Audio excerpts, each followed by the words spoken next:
You so much. Good afternoon, everyone. Thank you so much for joining us for our February skip meeting. Hard to believe that we are already at the end of February, only a week to go.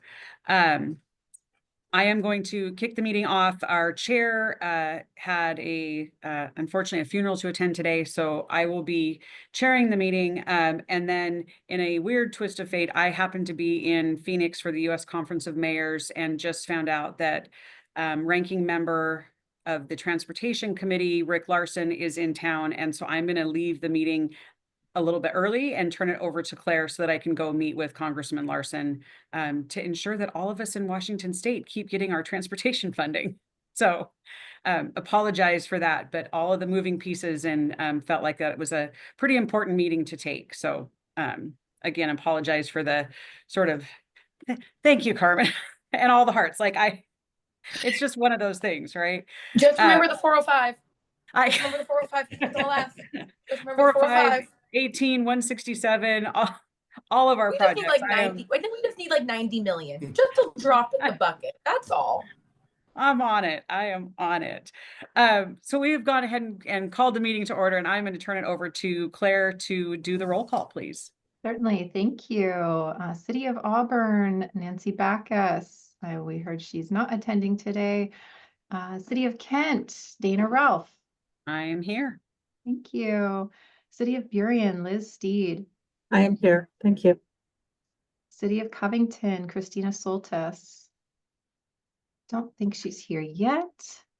City of Des Moines, Jean Axiger or Catherine Caffrey. I don't think they will be attending today. City of Federal Way, Brian Davis. Here.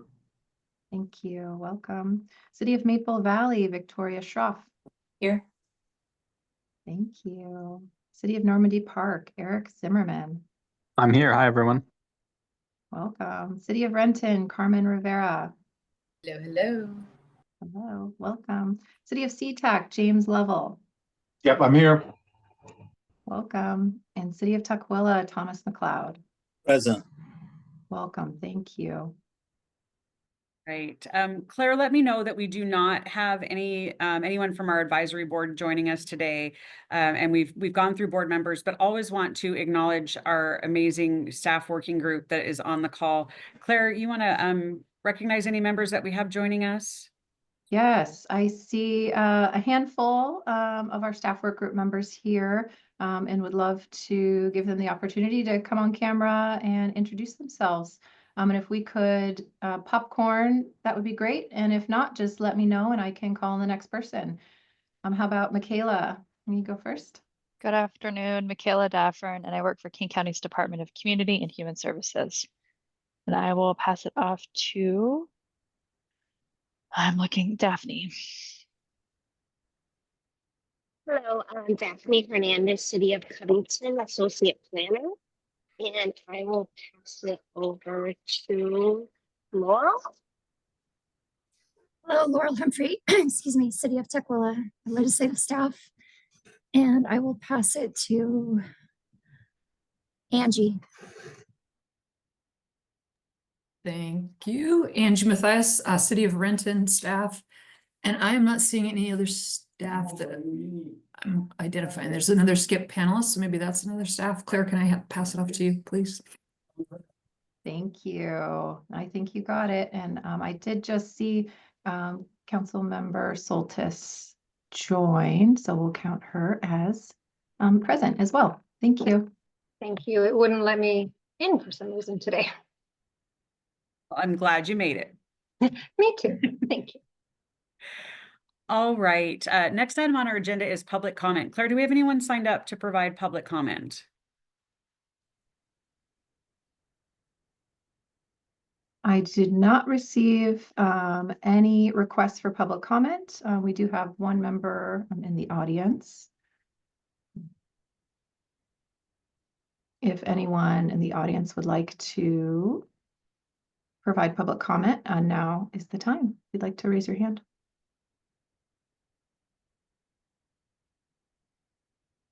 All right. I don't think we have anyone here for public comment. Right, thank you. Moving on is the approval of our minutes from our January 17th meeting. They were included in the packet. Any updates or corrections before we call for a motion? No. Okay, seeing none, a motion would be in order to approve the January 17th meeting minutes. I move to approve the meeting minutes from the January 17th meeting. Second. All right, we've got a motion and a second. All those in favor, please say aye. Aye. Aye. Aye. Opposed? Motion carries and meeting minutes stand. Next item on our agenda is agenda modification. Claire, do we have any changes to the published agenda?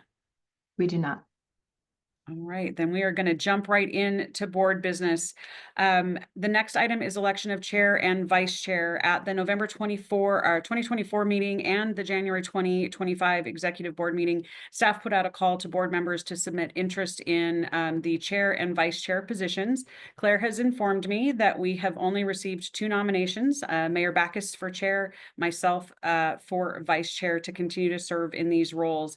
At this time, are there any other nominations or board members interested in serving in either of those positions? Right, seeing none, Claire, I'm going to turn it over to you to conduct the election. Thank you, Vice Chair.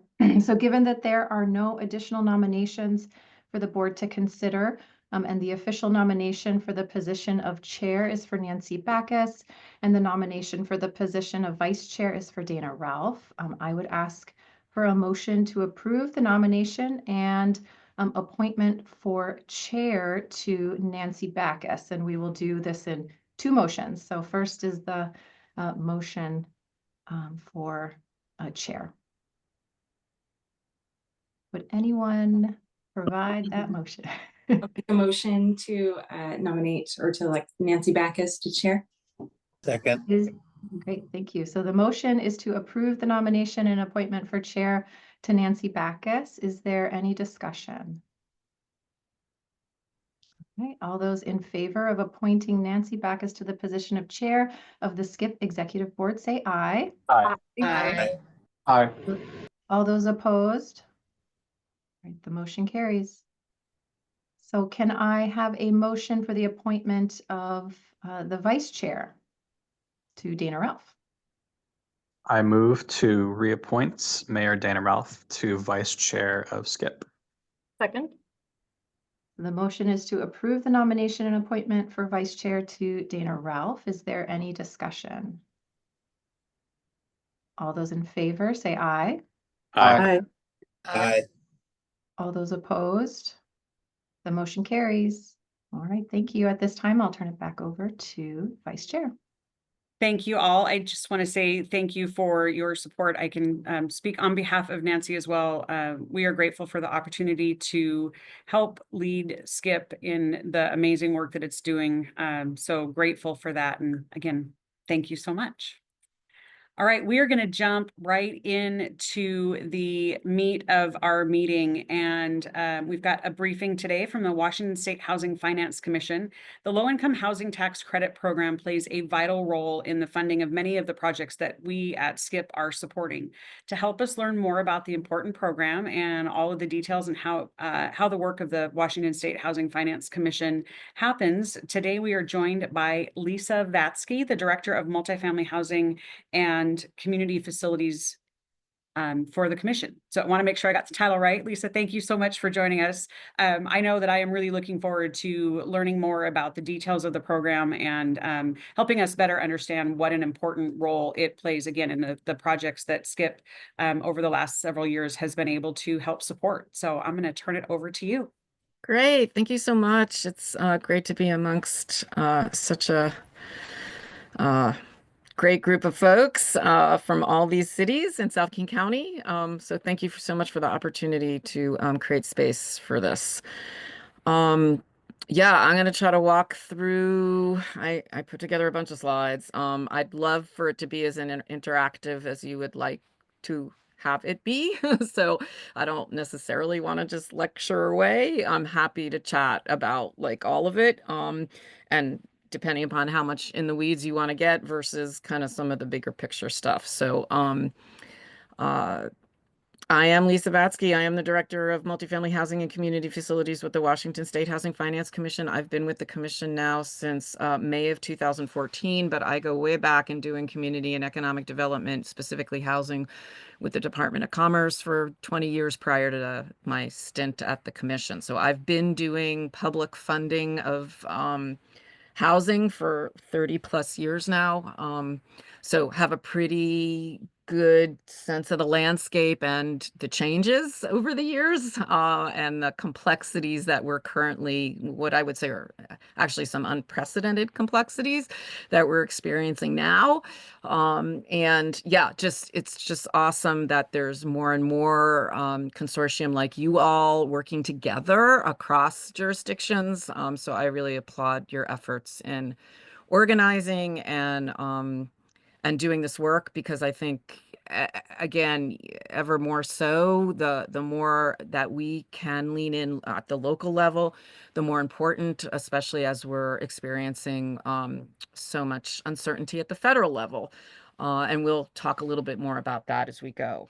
So the Washington State Housing Finance Commission, yeah, we can go to the next slide, is a was created in state law, is a state agency, but we do not take any appropriated funds. We actually are a self-sustaining state agency and get our resources from the financing tools that we administer, and so are really mostly getting fees from the either developers or banks that use our programs. So we're fairly unique and can be fairly nimble and responsive to the market, and are using many products. Most of our financing tools are market driven. We recently updated our mission, and we work to provide equitable access to capital through strong partnerships and innovative financing to create and sustain affordable rental housing, home ownership, and we do fund community facilities across Washington State. Next slide. So we have financed over 100,000 affordable apartments, either created or preserved. Our key tools are the federal low-income housing tax credit and tax-exempt bonds, but we don't do that alone, and it takes usually quite a financing stack to put these deals together. So we're very much trying to work in collaboration and alignment with other state resources, the Housing Trust Fund, and then the local level cities, counties, as well as some federal programs as well. So we have a mix of financing that we're usually putting together with these projects, but the main tools that the commission is administering are low-income housing tax credits and tax-exempt bonds. We partner with for-profit, nonprofit housing authorities, tribes, and community-based organizations. We're doing housing for the homeless, permanent supportive housing, mostly in our 9% program, but we also have projects that we're focusing on seniors, and we have a special 501c3 financing tool specifically for retirement communities, and then families. So we're doing the whole continuum of housing. And then, yeah, I don't know if there's another bullet or two on this slide, but then we can move to the next one if you keep clicking.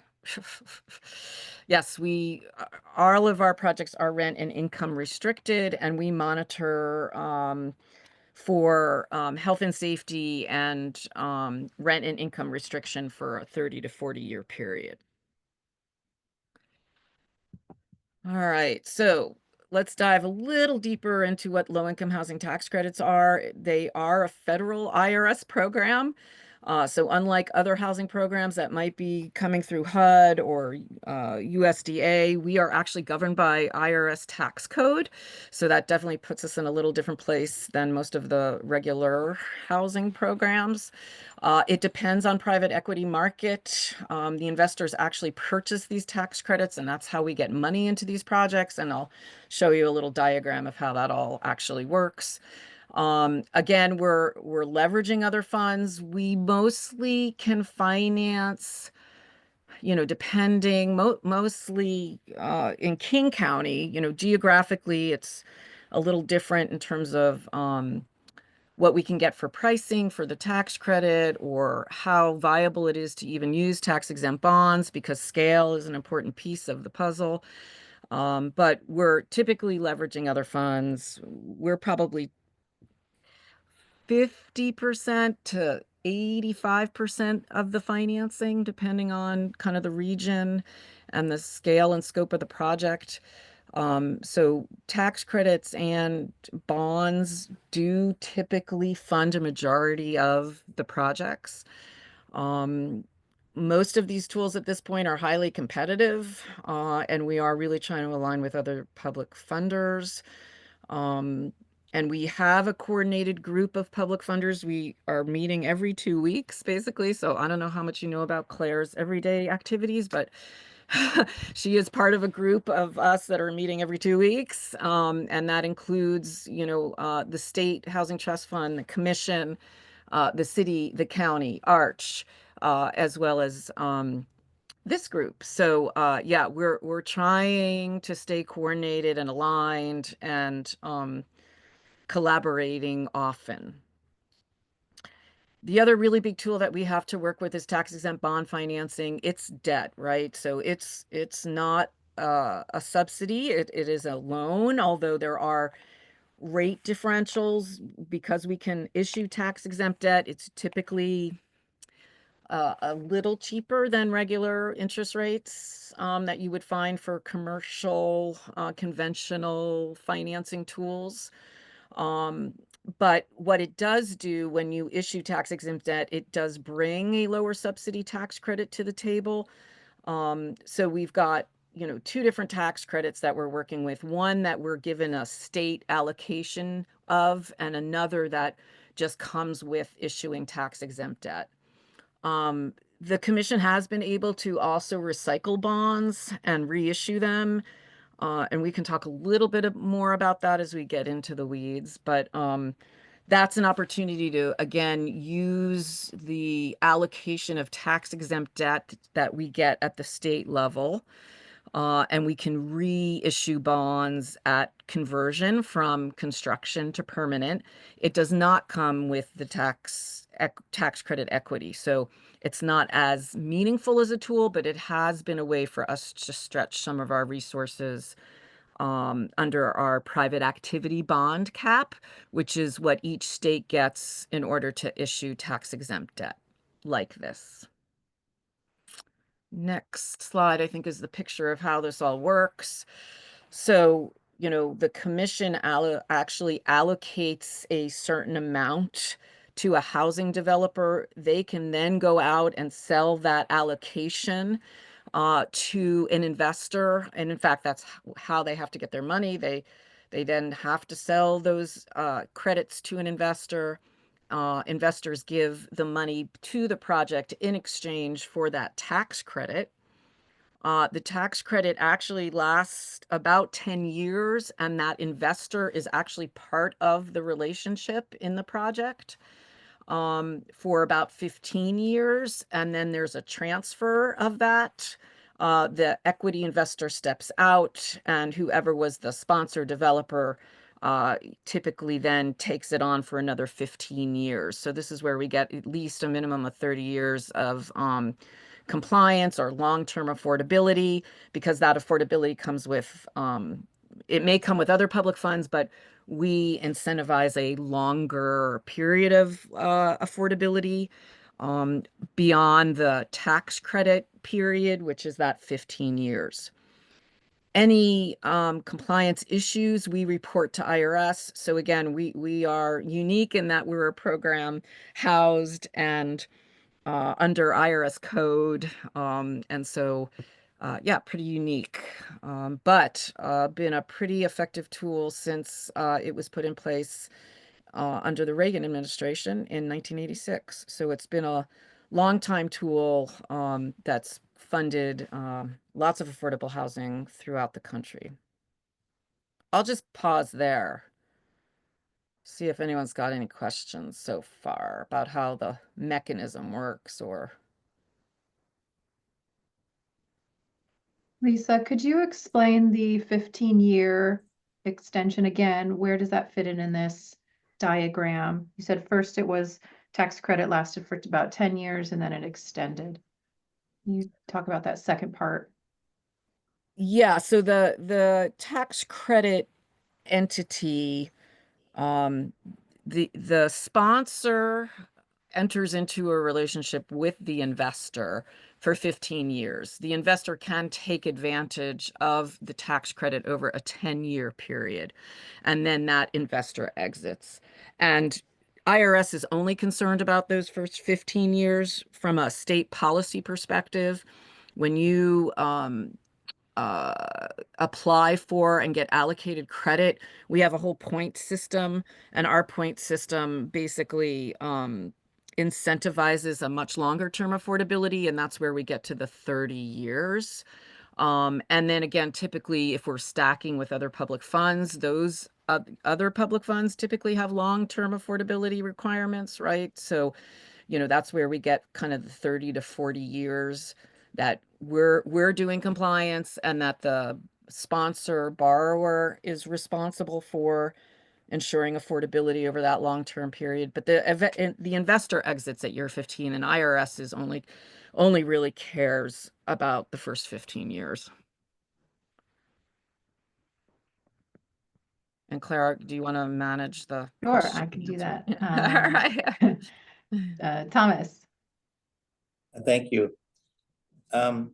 Lisa, would you be able to just give an illustration, a high level one that kind of represents the slide we're looking at here? Like, for example, is that possible, or is the slide too intricate? Say more about what you're looking for, like a project that let's pick one of your projects, Claire, that we Sure. funded. Yeah. Is that what you're kind of looking for? Yeah. So, yeah. Burien Family Housing? Burien Family Housing. Thank you. That came in, you all funded that. We funded it in 2020, 2022 and 2024. And it came to us. So that project comes in through, see where the W's, like the boxes with our logo. That came into us.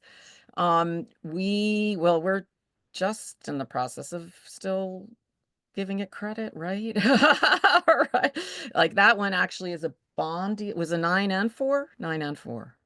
Yeah. Okay. Yeah. So it came in, it comes into us. It got an allocation of credit. That developer then sold those credits to an investor. That investor then puts the money into the housing and becomes a partner in that project for that 15-year period. And then the developer is still responsible, as are we, for monitoring and keeping it affordable for that 30 to 40 years. I don't know if that got you what you wanted, but Just a tiny bit.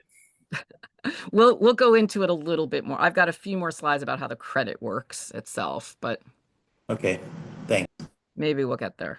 And just to acknowledge, this is really complicated. So, if you're like trying to keep up and understand, like, it's very normal. That's why Lisa's here, is because, I wanted to bring in the experts to talk this through so you all can better understand how this process works and because it is incredibly complicated. So I just want to acknowledge that, and we'll go to Victoria. Thank you, Claire. I have a couple of questions. First one, just briefly, when you remarked on the sponsor, is that the housing developer? Yes. Okay. And then I'm afraid this one's going to sound very basic, but at any rate, the tax credits, does that mean that they won't be paying?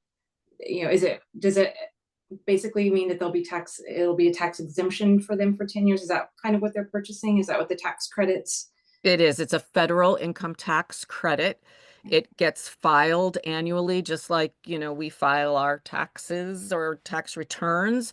There's like forms that go with having invested the credits, then they get yes, they when they invest money, in exchange for the money, they get a credit that goes against their federal income tax. So mostly we're talking about banks, insurance companies, some bigger corporations. It really depends on who needs a tax offset and liability. But yes, these are typically private entities who are offsetting their federal income tax liability. That's right. And in exchange for the money that's being invested into the project, they're getting a tax credit at the federal level.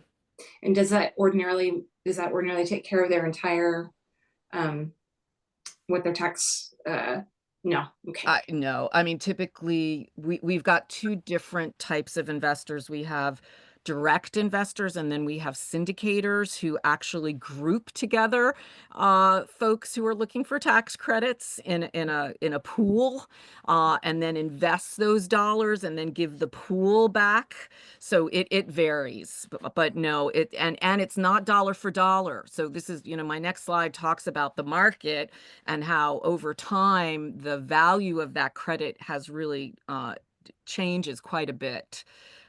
So, and it's right now it's at like mid 80 cents for every 80 cents. They're getting for every dollar that we're getting into a project, they're getting an 80 cents or vice versa, 80 cents. Well, we'll look at the next slide about how the money and the credit works. But yeah, it is a market driven situation. And so again, depending on the tax rate that folks are paying and the tax liabilities that are being generated, depends on how much people are willing to pay for a credit. So thank you very much, Lisa. That's helpful. It's nice to have this conversation instead of just looking at slides. So thank you. Yeah. And James. Yeah, I was going to offer to put some proper nouns behind some of these because I am interim CEO of an organization with something like 40 million in tax credits. So I'm at Chief Seattle Club, and we have a building that just opened with tax credits in July. So what happens is we don't have the capital as a nonprofit housing developer to just open a $37 million building. So we have funding that came from these other funds, right? The city, county, state, and federal housing trust funds. But more than half of this property on Lake City Way with 120 units is low-income housing tax credits. So Chief Seattle Club, the nonprofit housing developer, we worked with Raymond James, which is kind of that aggregator, right? So there's like Aetna and CVS, they need some tax breaks, and these other folks. So we worked with Raymond James to get enough of these tax credits in to make this project work. Once we've kind of hit go on the tax credits, we have to get that building fully leased up within a certain period of time, right? So we'll say 5 months or something.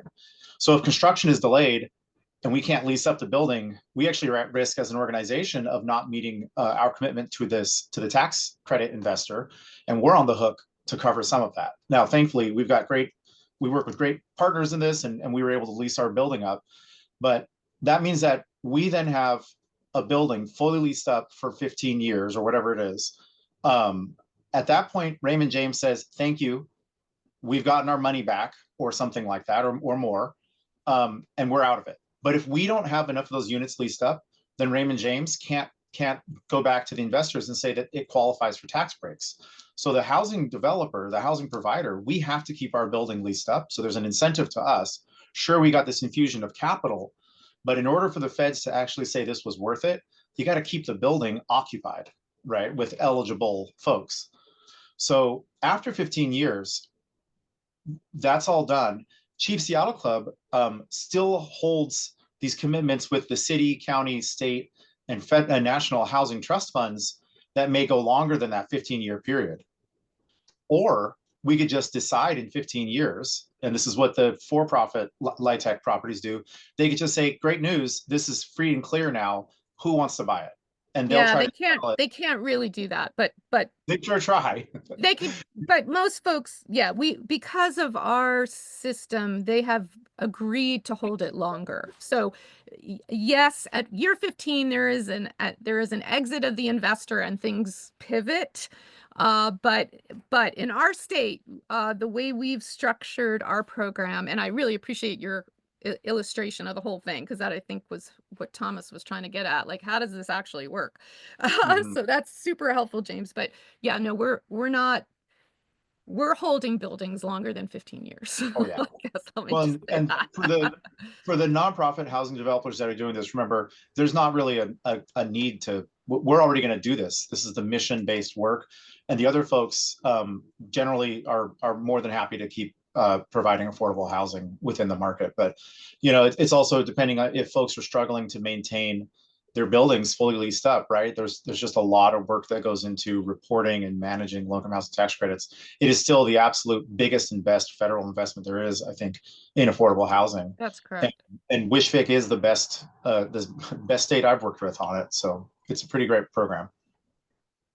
I hope that was helpful, Thomas. Not sure if that made it any clearer, adding some of those proper nouns of, like, you know, specific developers that are using them and investment kind of aggregators. It helped. Thank you.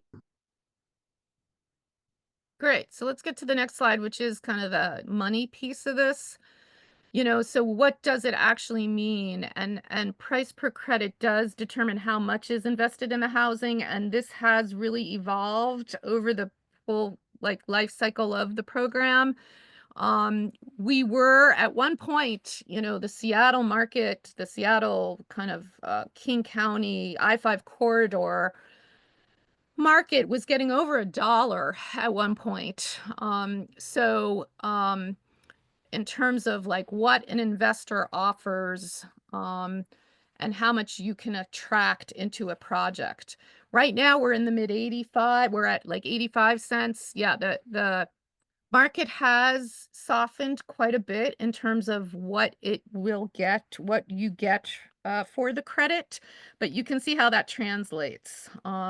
So you get an allocation of credit and then you go and sell that. And if you're getting, you know, close to $1, then that's like 8.7, you know, like 97 cents yields about 8.73 million.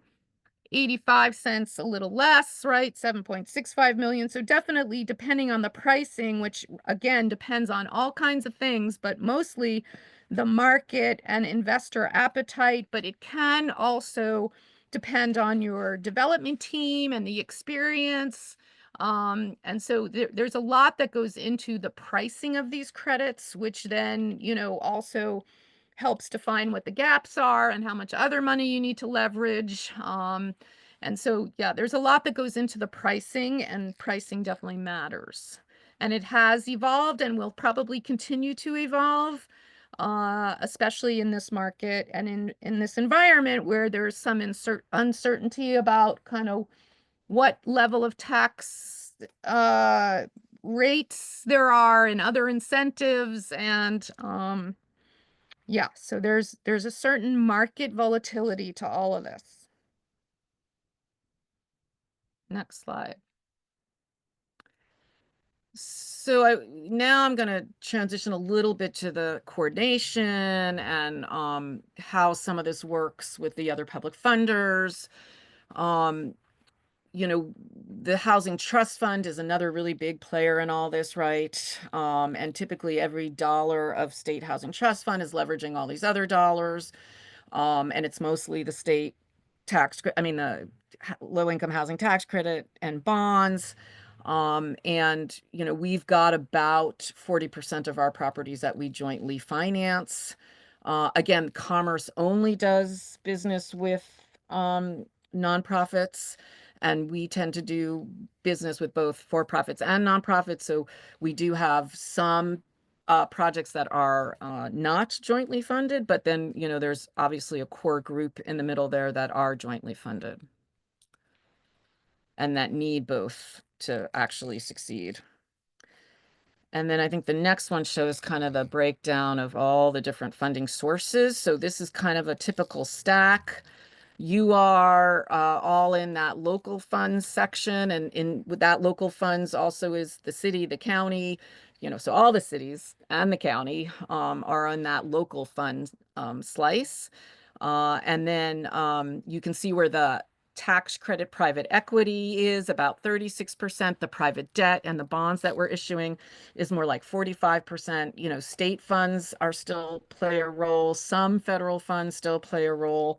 And then there is the ability within the tax credit program for sponsors to have a deferred developer fee. So to actually contribute part of their developer fee back into the stack, and they actually get equity for that. So that's another one of these wonderfully complex tax code provisions that allows the developer to take a fee in cash, but also to defer a certain portion of their fee that can help contribute to providing more equity.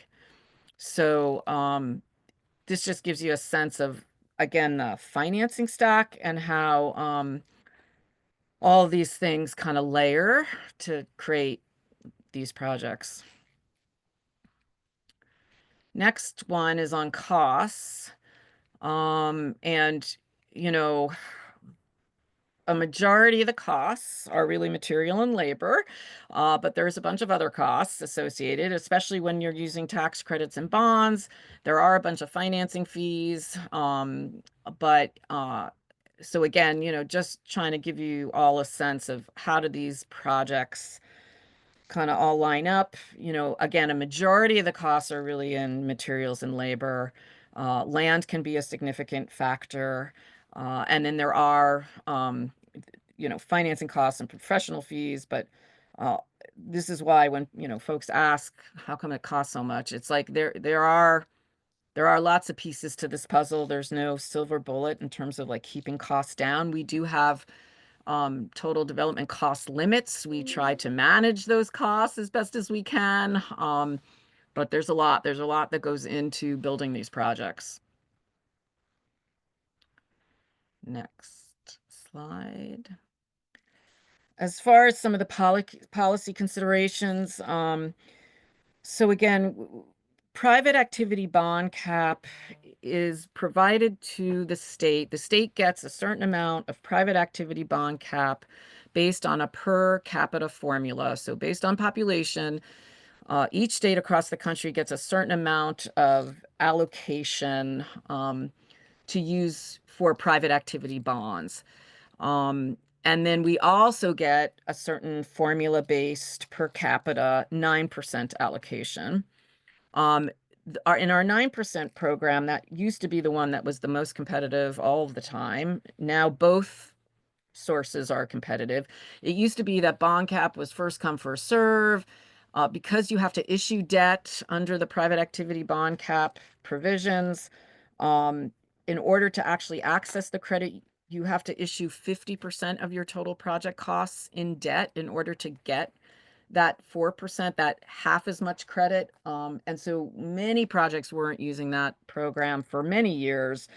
And as the 9% program became more and more competitive, I think folks really looked at how could they also leverage these other sources. Bottom line is now all of it is competitive. So we created a new framework back in 2021. We went from this kind of first come, first serve with almost all of the cap going to Snohomish and King counties, to thinking about more of a geographic distribution. Again, because these financing tools dictate that you are paying debt, they really don't pencil in many areas of the state. So what we went to was a 40% balance of state to try to encourage more projects from balance of state.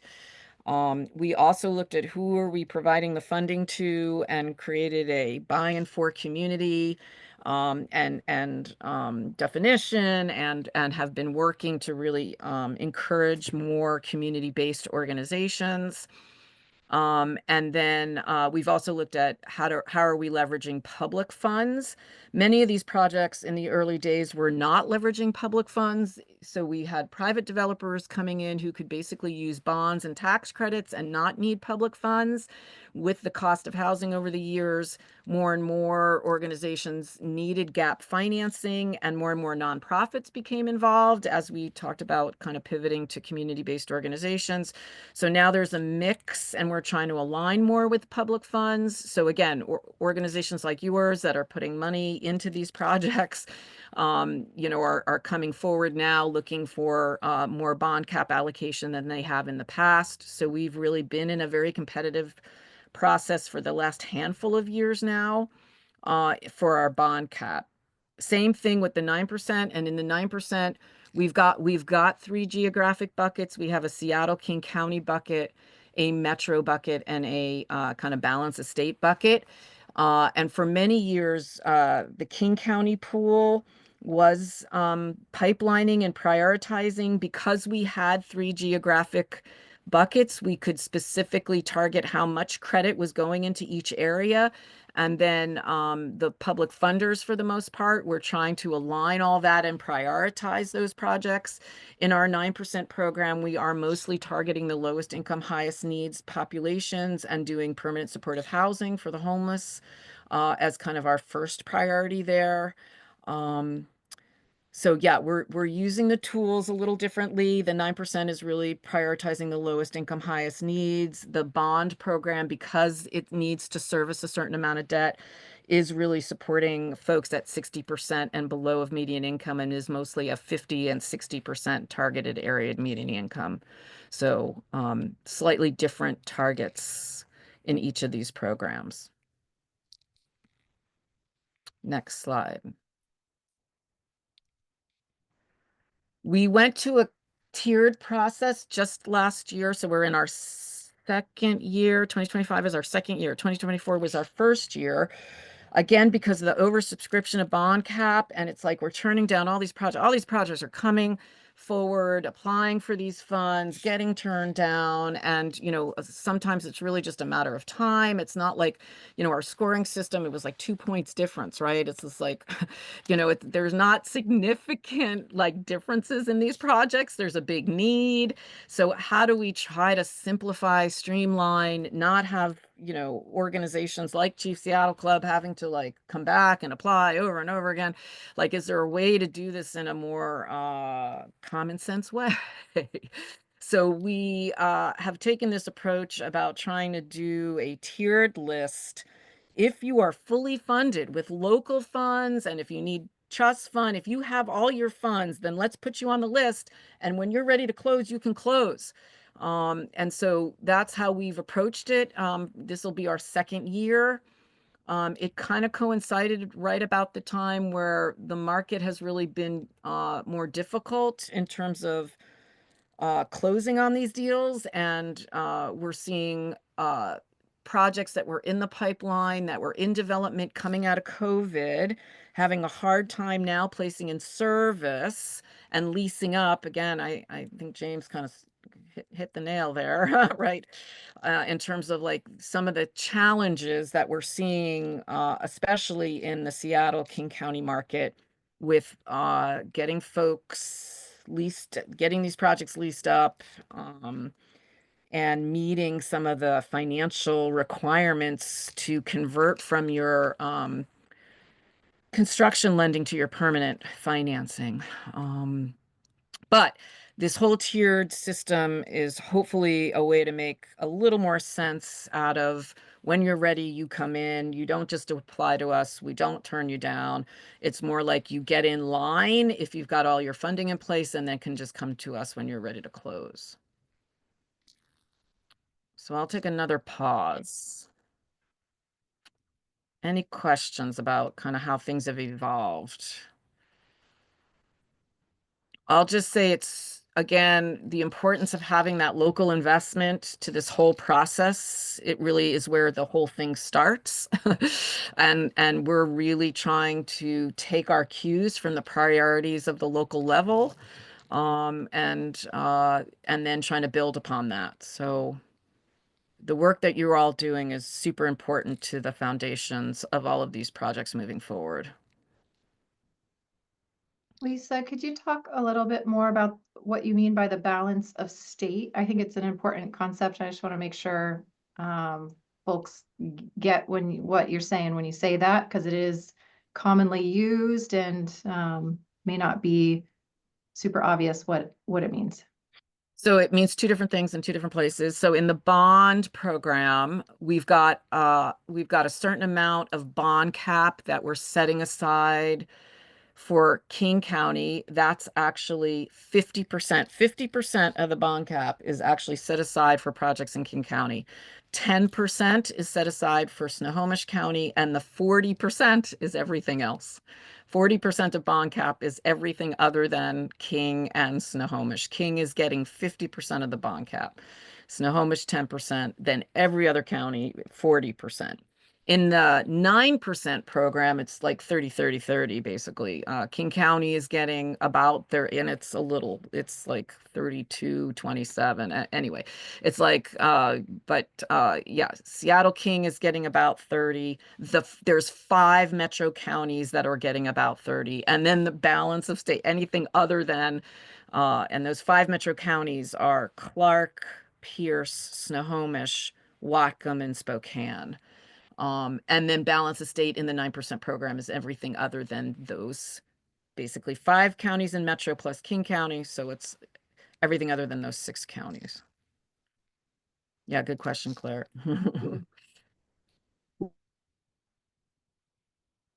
Great. Anyone else? Victoria, what do you got? Thank you.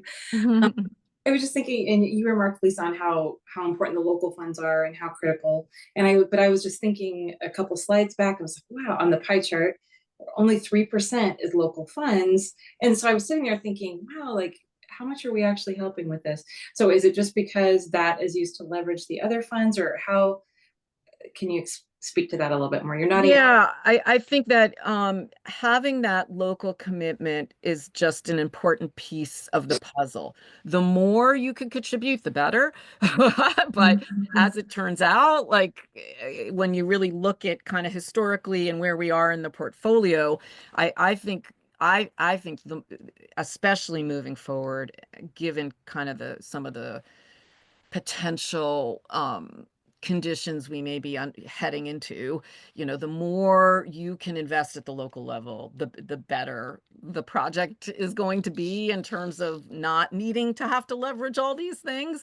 But I think the bottom line is it has taken all of these different layers because of all the costs, because not any one project, or any one funding source, almost all of these funding sources are looking to leverage others, and typically can't fully fund these deals. Yeah, I think it's just super important that there's the local commitment and support.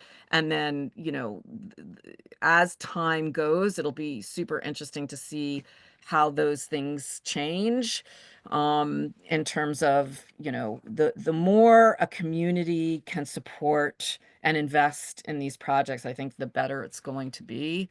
Ultimately, especially if we see some disinvestment, and we have historically seen disinvestment at the federal level, right? And we've been lucky that the state has had a robust housing trust fund and has invested lots of state money. Even the state is confronting some budget issues. So, how much is the state going to continue to be able to contribute? Again, I feel like our legislature, and you all as electeds do have some local tools that are super important in keeping all of this kind of moving forward. So to me, it starts with you all, and that's what's so important about it. Like, Yeah, that makes sense. Thank you. And hopefully getting that 3% number up then. yeah, that'd be great. Yeah. Thank you. All right. I think the next group, do I go into politics now or no? Okay. Stretching resources. Yeah, we've done a lot. Like, again, this is one of the things that our state really has had an opportunity around. Microsoft has stepped up in a big way. We've had some really great thought leadership and partnership with them. They have provided us with this no-cost line of credit that has enabled us to recycle our bonds. So I kind of mentioned that at the beginning of the presentation. There's an opportunity to recapture the bonds under the bond cap, so we can still issue tax-exempt bonds even if they've been issued once. We can recapture what comes back basically at conversion, because a lot of times the equity and these public funds buy down the overall debt, and we can recapture that and reissue it. So we have at least access to additional tax exempt tools through Microsoft and using this line. They've also been helpful in supporting land acquisition in East King County, and we have several land acquisition programs where we're trying to do no-cost, long-term deferred financing to get land secured. And so they've been a partner there. Also, the Evergreen Impact Housing Fund is a partnership with Seattle Foundation and Microsoft and credit unions, where they're providing gap financing with bonds and tax credits. So again, maybe not having to rely so much on the trust fund or public funds. Can we get these deals done with some private capital? And we've been able to model some great projects through the Evergreen Impact Housing Fund. And then the Amazon Housing Equity Fund has been a big player in King County, and we've been able to issue 501c3 bonds. So again, we've got the ability to issue 501c3 bonds, not only for housing, but for facilities. But that's another tool, and that is unlimited as long as the developer is a nonprofit and is fulfilling its mission with the financing. It is an unlimited tool. We are not constrained by the private activity bond cap like we are on the multifamily housing side. And so it's another tool that we've been able to leverage quite well, mostly for acquisition rehab. So buying like naturally occurring affordable housing projects that are existing in the community, that we can then turn to long-term affordable with regulatory agreements. Amazon's been a great partner in helping to support those projects. So yeah, we've had some great thought partnership and leadership with some of the corporations, and our state, is one of the, 2 or 3 states that's gotten this level of investment from, Microsoft, I think we're the only one, but Amazon, I think, is in 3 states. And some of the things we've done with Microsoft has been replicated like in California with Apple. And so we've been really proud of some of the innovations we've been able to do with some of this private capital. I think next slide is what's going on in the world.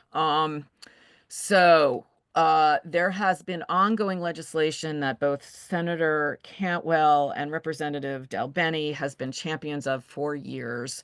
The Affordable Housing Improvement Credit Act.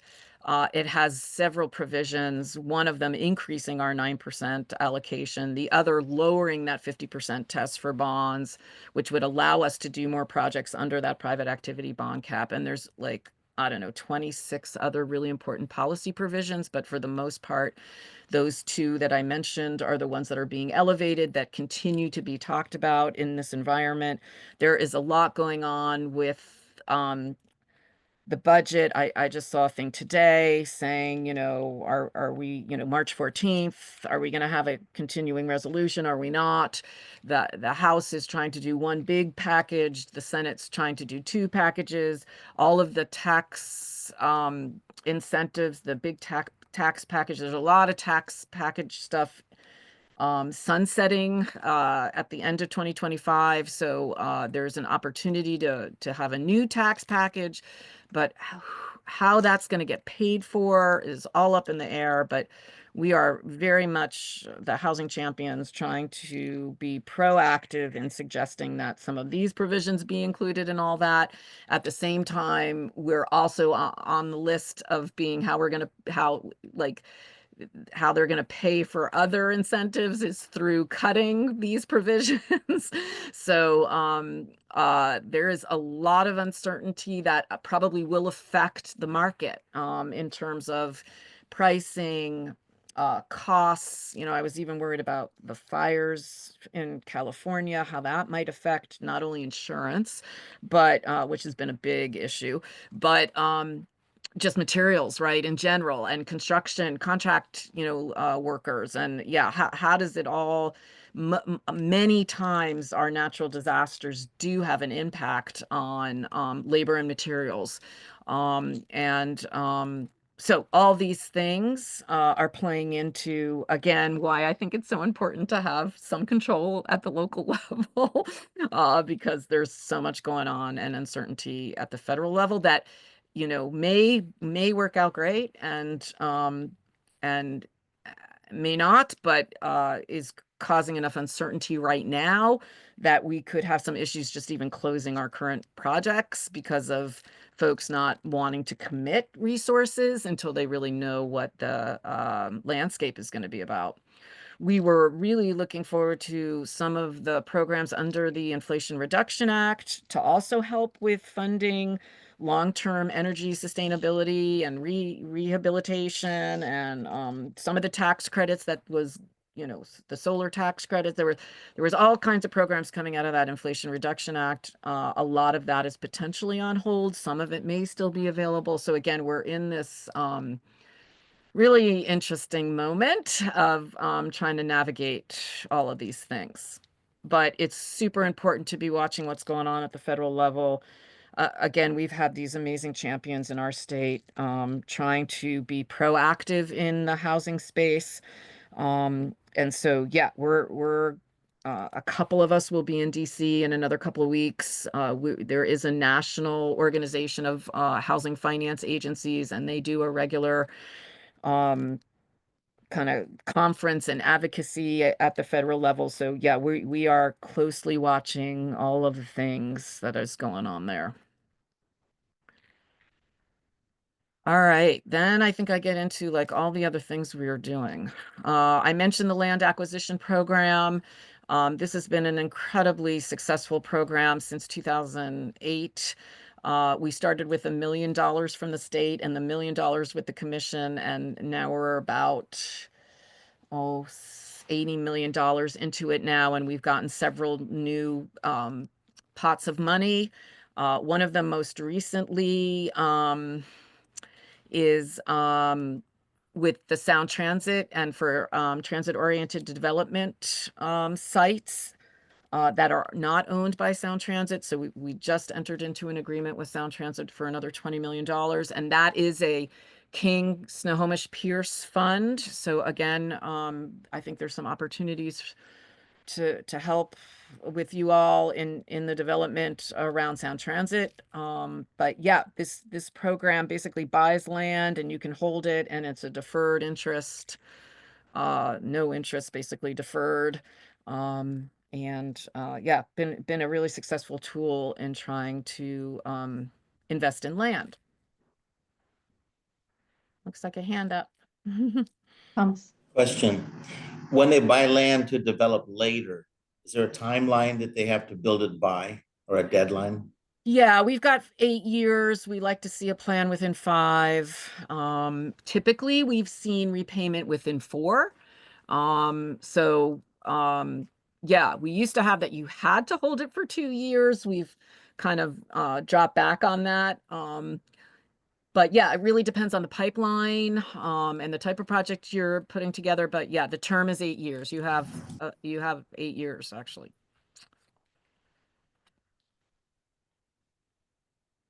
For awareness for the board, we have 7 members present, so that is exact quorum.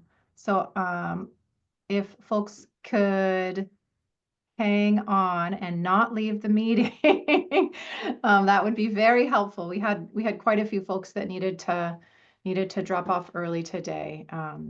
So just for awareness, thank you. And how am I doing on time, Claire? You're doing great. Okay. So next slide is talks a little bit about our LAP investments over time. Like I mentioned, we started with $2 million back in 2008. Over the years, we've actually had about $120 million to invest. We've kept pace with that. And we've had some repayments. Like I mentioned, we average about every 4 years some repayments. So we do have a revolving fund at this point. We were just given 40 million of state dollars in 2022. So we were kind of replenished. As you can see, we kind of got that available. We got low in 2022, so it was very lucky that the state actually replenished the fund with about $40 million.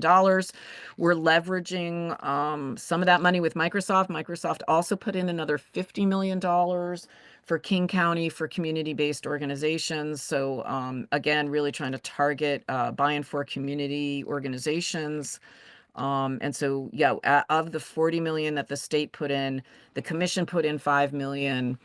The state, we used 12 million of the state's money, and we leveraged 50 million of Microsoft money by doing that. And so, yeah, we still have funds available for land acquisition in King County. So, again, some great opportunity there. Next slide. Now I'm pivoting to homeownership, so I'll pause. And maybe you could click, because there's a bunch of, yeah. But why don't I pause? Because now I'm going to kind of pivot to homeownership and some of the things we're doing in homeownership. Anything else kind of on the multifamily side? Okay. We actually have a pretty robust homeownership program. We're basically doing down payment assistance and first mortgages. We're not so much doing development, so we're really doing mortgages and helping folks purchase homes. And we provide home buyer education and classes and down payment assistance, and we basically help do first mortgages through private lenders. We issue bonds and buy basically loans from banks to help with their first mortgages. How many folks knew that? A lot of people don't know that we're doing a lot of this, kind of home buyer stuff. So I wanted to make sure folks had an opportunity to have some sightline into that. The next slide talks a little bit about this Covenant Homeownership Program. This is a new program that was legislated in 2023. And it was really targeted towards discriminatory regulatory agreements, and it provides a certain amount of down payment assistance for specific folks that pretty narrow definition, but it's a nationally important, I think, project. Helping first-time home buyers who had been discriminated by racial covenants over many years. And yeah, we've been helping about 200 home buyers since we launched it in 2024. So this is a brand new program. And if you want more information, there is, I wanted to provide you all with some contact information there. The next slide is about home buyer foreclosure assistance and help for homeowners. So there is a homeownership hotline that offers confidential help. Foreclosure counseling, we had a bunch of federal funds that are all sunsetting by June. So we are asking, and there is a bill at the state legislature now looking to help support foreclosure counseling. So that'll be a really important thing. We had this homeowners assistance fund for a handful of years coming out of COVID, but that'll be over in June of 2025. Then I think I have a slide on everything else we're doing. Yeah, then everything else. We do support manufactured housing communities by helping tenants purchase the land underneath them. So working with the ROC USA, which is resident-owned communities, we can help resident-owned communities purchase the land underneath their homes. We have a Habitat for Humanity partnership, which again helps purchase and provide liquidity for habitat. and that Seattle King County Habitat has been one of our biggest users of that program. We provide energy financing for all types of projects, but we've really worked to align that in the housing. But yeah, we've got some tools to help with energy efficiency, and we're working to maybe hopefully do some solar stuff. So yeah, and we're coordinating with King County folks. And so yeah, there's some resources on the energy efficiency side. We actually can issue private activity bonds for beginner farmer ranchers and have a beginner farmer rancher program, and then are also helping to do conservation of farmland through our farm preservation program. And then we have a couple of other programs, one through the WCRA, which is a bank consortium, where we're providing smaller loans for community facilities and smaller housing projects. And then we have some gap financing for some critical projects from critical community projects. So we have a handful of other, what I like to call specialty or boutique programs that we've created, again, on our own from our own resources. And I think that actually, yeah, we have a lot of data and we have some expertise on financing. So yeah, happy to help in any way we can. Oh, the foreclosing bill. Yes, I can find that. But where's the best place for me to look? Thanks, Lisa. And I think you're looking up the bill number for the foreclosure counseling bill to put in Yes. the chat. Yeah, let me look for that.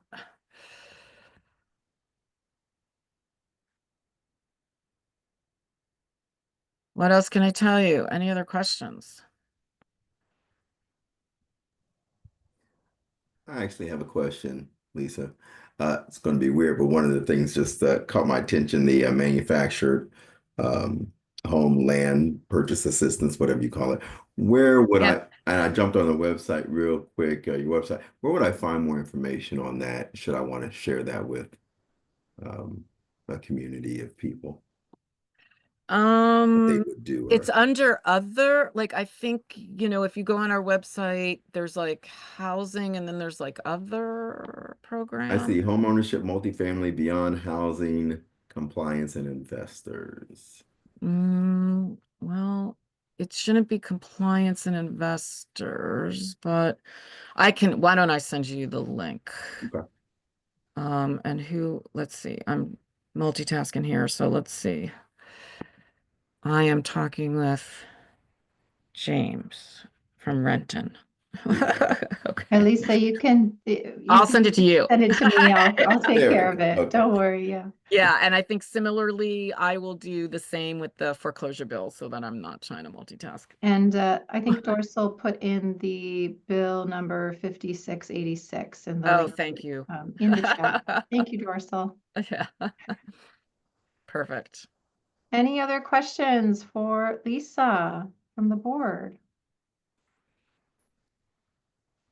Again, I just really appreciate what you're all doing. I think it's great that you've come together as a consortium. I think it definitely has an impact, even if it is a small sliver of the pie. It's an important piece of the puzzle. So really appreciate all the work that you're doing.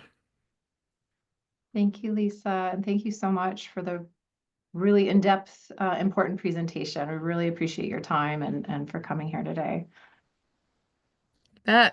Yeah, don't hesitate to reach out. Thank you. Thanks. Bye. Bye. All right, moving on. I'm going to do a quorum check just real quick before we move on. Let's see.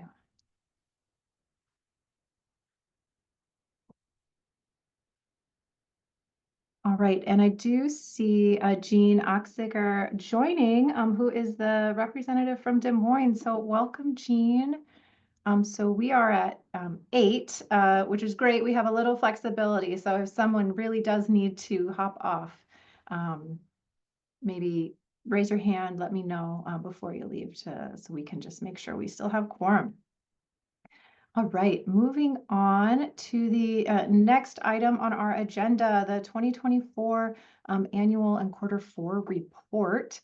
So this is required by the SKIP interlocal agreement that SKIP staff provides a progress report and budget update every quarter. And the quarter 4 report we use as our annual report. So that's what you'll hear about today. Today I'm going to go through that report. I'll share my screen. Once we go through it, typically once it's finalized, I will share it with our staff work group members who will then distribute it to your councils, which is required in our ILA. And so just for awareness for those folks that may be new to this process. So I'm going to go ahead and share my screen.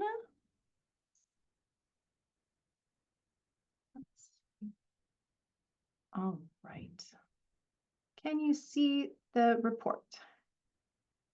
All right, great.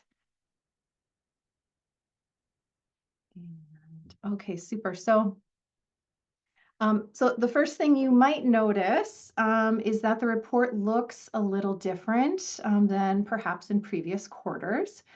So this is really thanks to Kevin McCoy at the City of Auburn and his design expertise. So many thanks to him and our administering agency. And 2024 was a really great year for SKIP. Under Goal 1, to fund the expansion and preservation of affordable housing, you welcomed the City of SeaTac to the consortium. And with that came our first general fund contribution to the Housing Capital Fund. A key player and important partner in addressing the regional housing shortage, SeaTac's participation has strengthened our group and shown the region and state that South King County cities are a unified coalition committed to supporting the construction and preservation of homes affordable to our low-income neighbors. So along with SeaTac's contribution, we welcomed another new source of revenue to the Housing Capital Fund from the City of Maple Valley, who pooled their House Bill 1590 funds. And 2024 marked the first year all SKIP member cities financially contributed to the Housing Capital Fund. And after you all made the $4.1 million available for the 2024 Housing Capital Fund funding round, it brought the total amount pooled to over $11.2 million over the course of the last 3 years. And all of that $11.2 million has been committed to South King County projects, except for about $10,000. So this is something really to celebrate and to feel proud about. So I hope you'll take some time and pat yourself on the back for that. So other achievements from 2024 include the collaboration with the South King County Long Range Planners, or SOKIHO is what we call them, to develop the sub-regional affordable housing preservation strategies, which we are currently evaluating where alignment is across the jurisdictions in order to inform our 2026 work plan and our forthcoming 5-year plan. We represent SKIP in various regional meetings and forums, and in 2024 attended 163 regional meetings representing 43 unique groups. 6 new members were appointed to the advisory board through a new process, which involved executive board participation on the interview panels. And then during my parental leave, Dorsal Plants, our program coordinator, and Jeff Tate took over the reins and implemented the coverage plan in my absence and did an absolutely fantastic job. So thank you again to both of them. We'll go on to the budget. All right, that's the important part. So our budget position is strong. Revenue from member contributions in 2024 totaled about $354,000. Interest earnings accrued in 2024 totaled $493,000.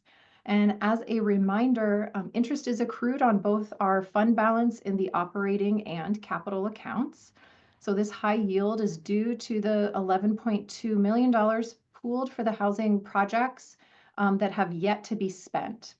Our operating expenditures totaled $302,000 in 2024, and we saw savings in the wages category due to my being away for 4 months. Our revenue from member contributions is comparable to our annual expenses. The beginning fund balance in 2024 was $377,000, which included the $153,000 accrued interest from previous years and the carryover fund balance from previous years as well. Our ending fund balance in the operating account, excluding interest earnings, totals $430,000. Adding the interest accrued in 2024 brings that total to $923,000. As mentioned in my email sent yesterday at 3:57 p.m., the final interest earnings for 2024 likely will be about $45,000 higher than what is shown here. So that's also good news.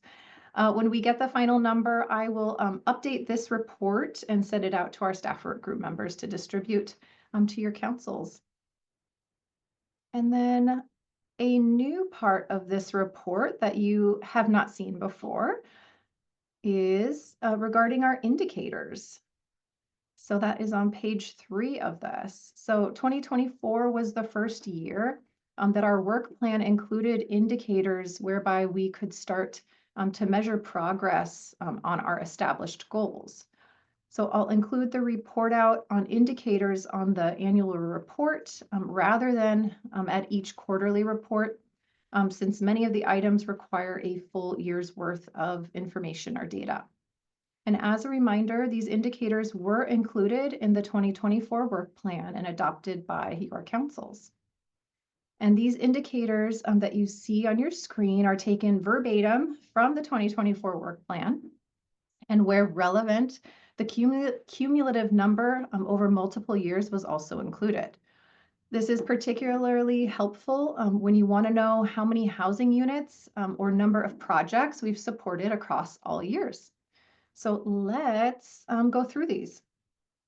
So under goal 1, fund the expansion and preservation of affordable housing. So number of housing units or number of projects funded with financial support from SKIP. So in 2024, you funded 4 projects and that totaled 406 housing units. And then from 2022 to 2024, you funded 7 projects totaling 679 housing units. Number of housing units preserved with financial support from SKIP, 24 in 2024 and 44 across all years. And total dollar amount pooled by member jurisdictions for the Housing Capital Fund, almost $4 million last year and just over $11.2 million across all years. Total dollar amount from new sources of revenue added to the Housing Capital Fund in 2024, that was the contribution from Maple Valley and the contribution from the city of SeaTac. So that was $800,000. And then the geographic diversity of applications received for annual Housing Capital Fund funding rounds. So in 2024, this represented 4 cities.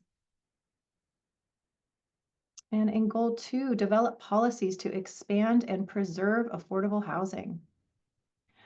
The number of preservation policies explored with members of the executive board, 16. This is a part of that sub-regional strategies that we talked about and had a presentation last year on that. And successful update of data and deployment of the affordable housing inventory dashboard. Yes, we did do that. And the number of relationships built with developers, 14 in 2024 and 34 across all years. And the number of executive board briefings on key housing and homelessness topics. Last year we did 6. And the number of events or engagement opportunities advisory board members organized or supported. That was 2. You heard a presentation for them in the summer, and they helped support the affordable housing tour we held in September. And the number of communications published, that was 4 last year. Number of meetings, forums, or events attended that advanced SKIP's mission. That was over 160. And then goal 4 is our ILA requirements and our administrative work. So these are all yes or no. So the work plan and budget was adopted. Quarterly progress reports prepared and presented to the board. Financial reports and public records were maintained. The commitments of the Affordable Housing Inventory Dashboard contract were fulfilled. The website was maintained. The only thing we did not do that was on the work plan was submitting an application for the SKIP Foundation 501c3. And that was a conversation we had last year about whether it made sense to move forward with that or not. And we had put that on pause. And we will have more discussion about that possibility or that option during our 5-year planning process coming up, starting next month. So with that, I would be happy to answer any questions you may have. And I will stop sharing my screen.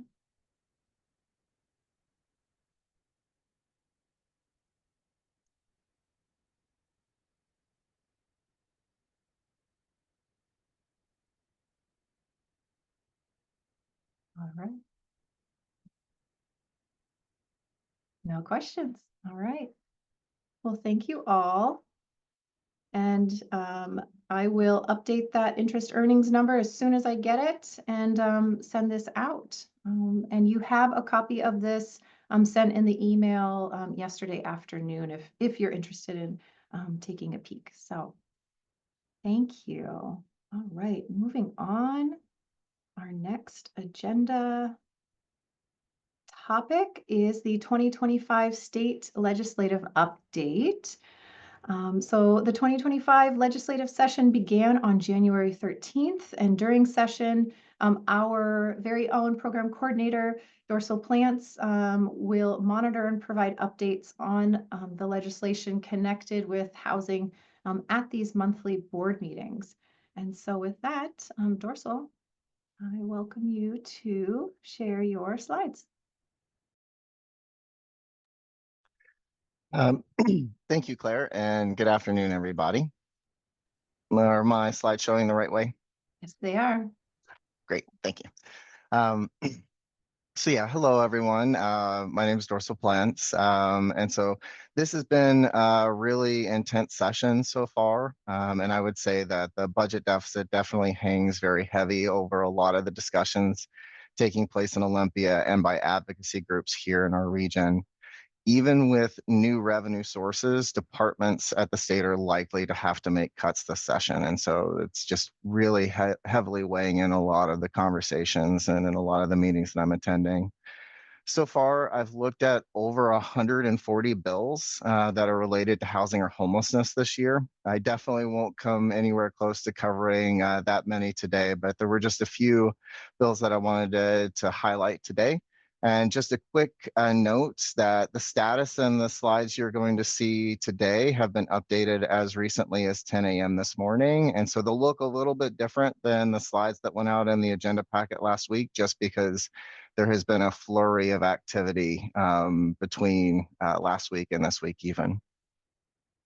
So just as a brief refresher, here is our adopted legislative priority, which is to fund all aspects of affordable housing. And then also just want to make a quick note that SKIP does not currently take positions on any of the legislative bills. This is just for information sharing.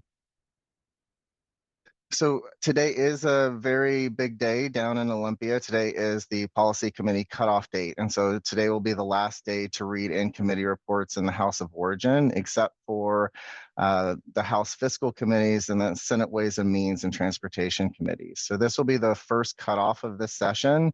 And starting next week, we'll start to have kind of a clearer picture of what bills will really be moving forward. If there's a bill you're monitoring that hasn't had an executive session or a hearing today, there's a likelihood that it won't be moving forward. But just like with anything, nothing is certain. And when there's a will, there is still potentially a way, especially if it's a budget necessary item. So just talking about a couple of the bills connected to funding affordable housing, I wanted to call out House Bill 1694, which concerns revenues from the excise tax. And it's known, at least here locally, a little bit affectionately as the Arch Bill, due to the support that our sibling organization Arch has towards this bill. It would expand REAP funds to cover a wider range of projects related to homelessness.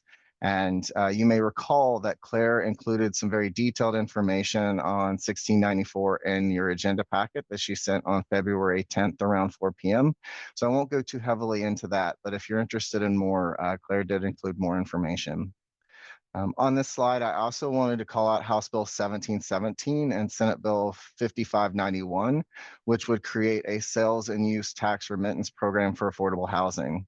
House Bill 1717 is a priority for Governor Ferguson, and Representative Levitt has circulated a one-pager on this bill that Claire shared yesterday afternoon with you. This bill would create a sustainable source of funding for affordable housing and would allow developers to use a tax remittance for materials, labor, and other costs. There would be an incentive generated through this for the local government to invest general funds in projects, as there would be a way to recompensate the general fund from the remittance. And I also just wanted to make a note that cities and counties would also be able to pull rebated funds if this bill passes.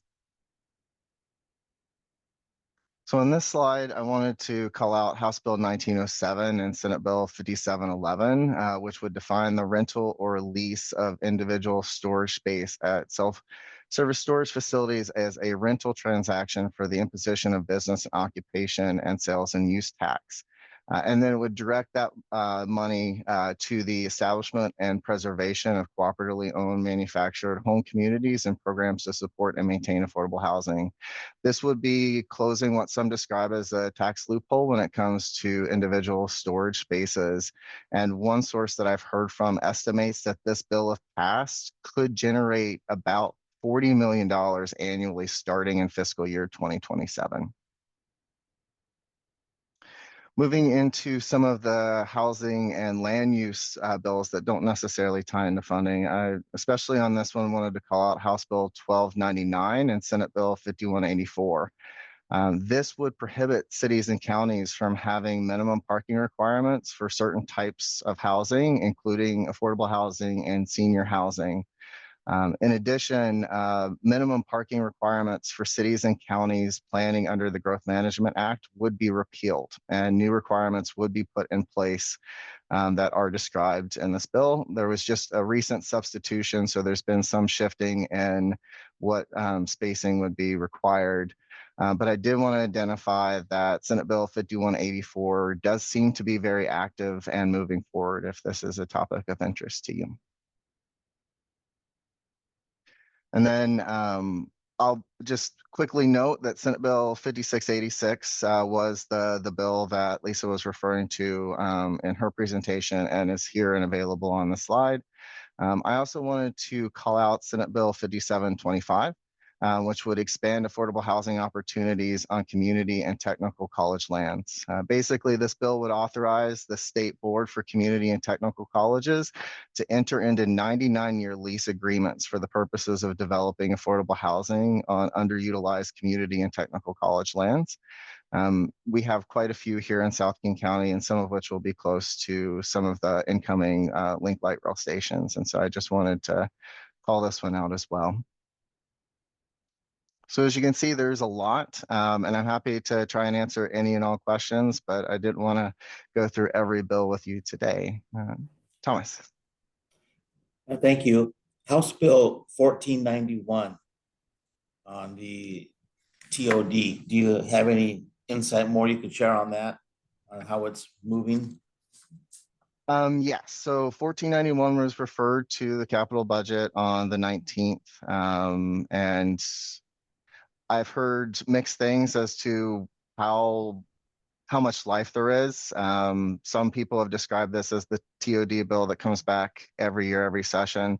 I know for some of our skip cities, the inclusionary zoning requirement in this bill is a non-starter for them, and so there would be some challenges. But there has been some movement, but I'm not sure exactly how much further it'll go. But because it was referred to capital budget, it'll likely at least keep moving past today's cutoff. And can I Okay. chime in too? We heard yesterday a report from an update on this one from King County staff who said it sounded like the sponsors hadn't heard a whole lot from cities on this one. And it sounded like there was this feeling of just exhaustion from cities about this particular bill. And so with that, I would encourage you to take a close look at this and to reach out, given that it is going to the Capital Budget Committee, and you know, have your city's voice heard in whatever position you would take on this one. So just wanted to make sure folks had awareness about that.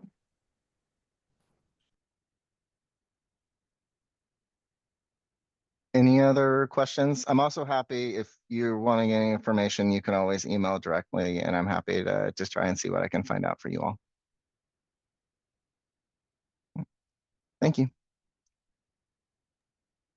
Thanks, Dorsal. All right, the last item on our agenda is announcements. Okay. Oh, go ahead, yes. Before we move on, can I just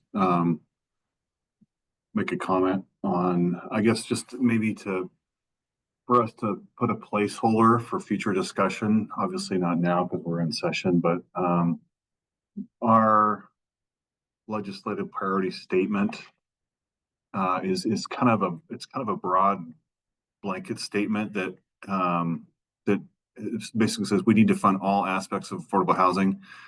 I think it's, at least from my space perspective, it's clear from this list that Dorsal just went through that we're really not in favor of all aspects of affordable housing, at least as proposed from the legislature. And so my concern is that if we go into session and Skip has this position that, yeah, whatever you come up with on affordable housing, we're going to support, I don't think is, I think we just need to be more refined and careful about what we're advocating for. So again, not for we're trains left the station on this session, but for future discussion, I think it'd be worthwhile for us to have a more refined discussion about our position on the term all aspects of affordable housing.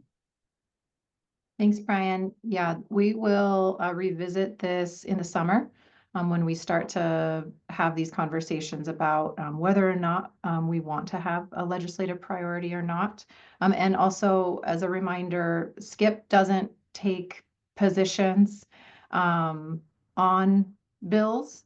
And so we have a legislative priority, but you, the board, have indicated that you don't want Skip to take a position given the unique position of each jurisdiction that's a part of Skip. And so just want to highlight that as well. Yeah, and I appreciate you saying that, but even if we have the flyer that says we're supporting of all aspects of affordable housing, that's not like you're there in their ear, but it is a pamphlet, publicizing our position that we're supportive of all aspects of affordable housing, when I think every city on this call has signed a joint letter opposing at least one of those bills. So it's clear that we're not supportive of all aspects of affordable housing. Again, at least as the legislature sometimes creates bills that are not supported by all of the member jurisdictions. Yeah, thank you. I'll make a note of it for us to bring that up over the summer when we get there. Anything else regarding state legislative session before we move on?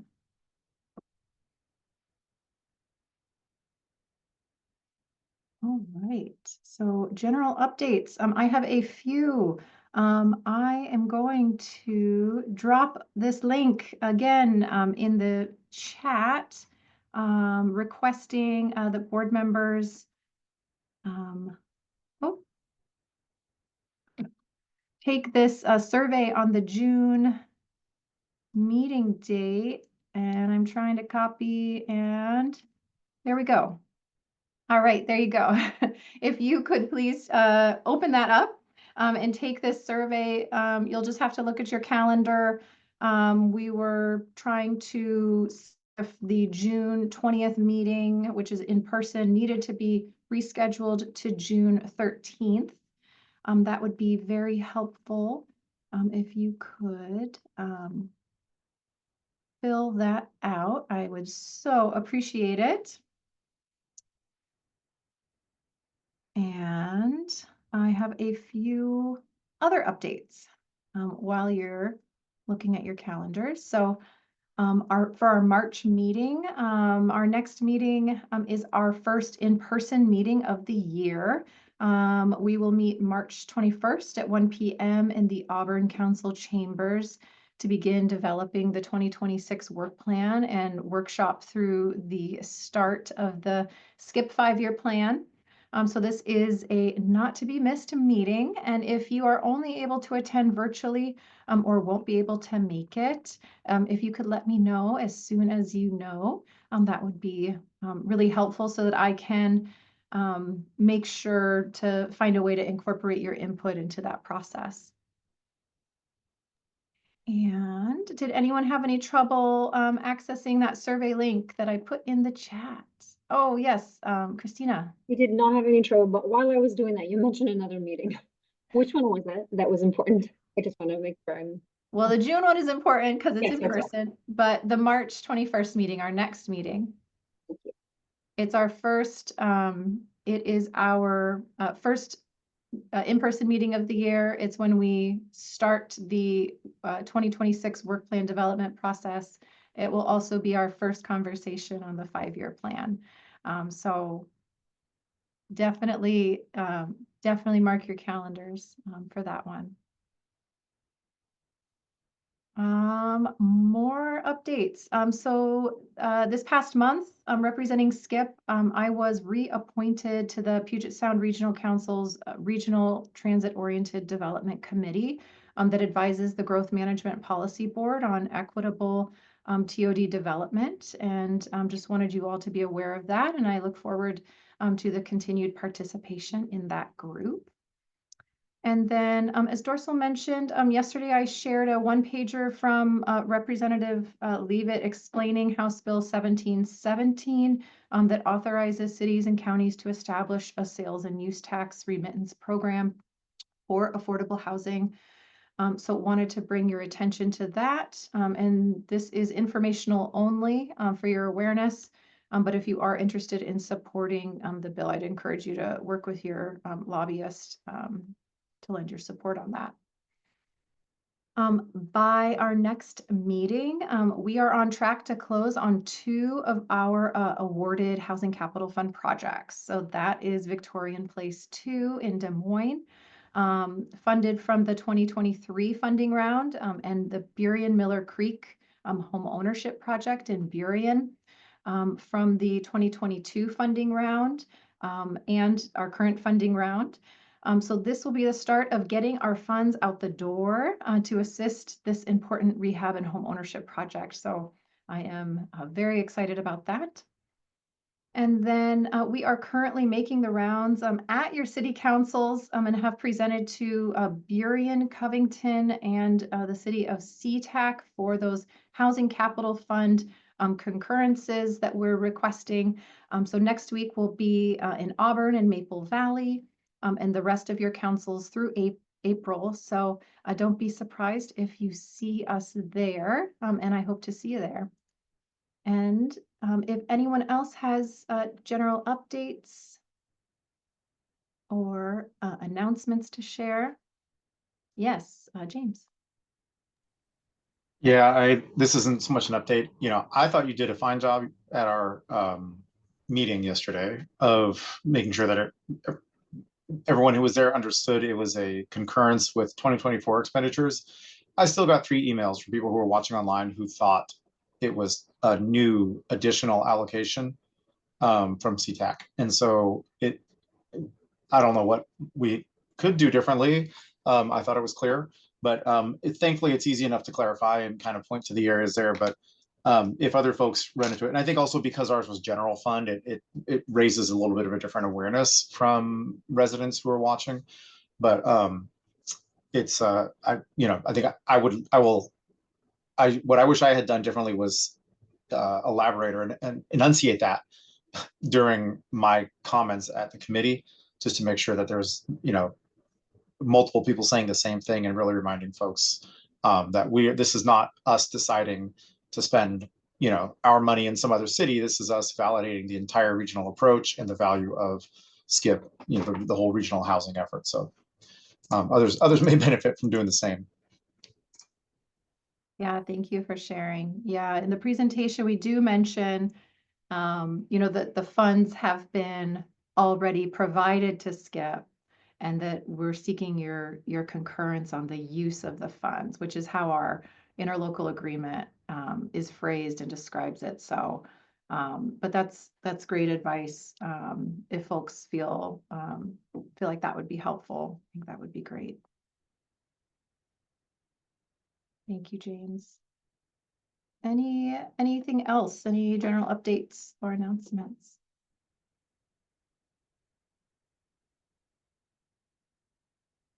Anything for the good of the group? All right. Well, seeing none, thank you all so much, and we will adjourn this meeting at 2:44. Thank you. Thank you. Thank you. Bye, everybody. Thank you.